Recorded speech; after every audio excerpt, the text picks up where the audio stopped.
G'day, welcome to Todd's Kitchen. As a lot of you know who follow my Facebook, my Twitter and my Instagram, I'm trying to lose weight by eating well and going to the gym.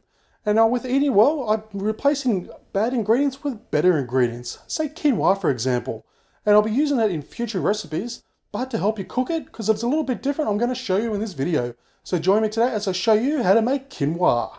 Now we're going to start with our quinoa. Now there are many brands out there. Honestly, it really makes no difference whatsoever. You can choose any brand you like. But before we start cooking our quinoa, we're going to do one thing that's really essential, and that's rinsing it. Now the main reason why we rinse our quinoa, if you don't do it, it's going to turn out very bitter. So by rinsing our quinoa under the water, it gets rid of that outer layer that actually makes it very bitter. Now as a general rule, I like to do 1 cup of quinoa per 2 people. So if you're feeding a family of 4, you'll do 2 cups. So just give it a very good rinse, just to get all that stuff off the outer shell. Okay, next I have a pot on the stove. Now I have this on a high heat. So just into that pot, placing our quinoa. And for every 1 cup of quinoa, we're going to add in 1.5 cups of water. And just a pinch of salt. Okay, I'm just going to mix that through. And it's currently over a high heat, so what we're going to do is we're going to bring this up to a boil.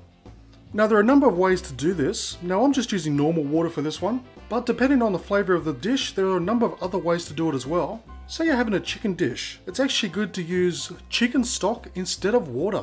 It just gives that nice extra flavour. But you can also use beef stock, or even better, you can use vegetable stock. It doesn't overpower the taste of the quinoa, but it does add a nice taste to it. But of course, if you like it plain, which will give you that nice nutty flavour, just use water and it'll work just as well. So there's one thing I really love about using quinoa. You can have it plain and it'll be a nice nutty flavour, or you can change the flavour slightly by adding different types of stock. Okay, so as you can see, it has now started to boil. So now we're going to turn it down to a low simmer. And we're going to place a lid on and we're going to let it simmer away for exactly 15 minutes. But feel free to experiment. If you like it a little tougher, boil it less. But if you like it a little softer, cook it for a few more minutes. But personally, I find 15 minutes is exactly how I like it. Okay, so it's been 15 minutes and our quinoa is done. And it smells delicious too.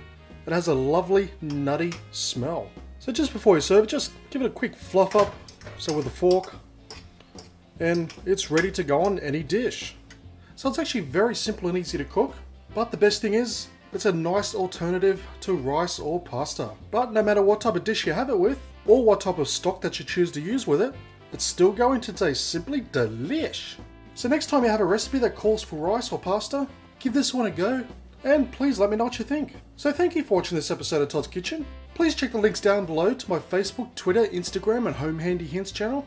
And please do me a massive favour by giving this video a thumbs up, leave a comment and subscribe, and I'll see you next time for another delicious recipe.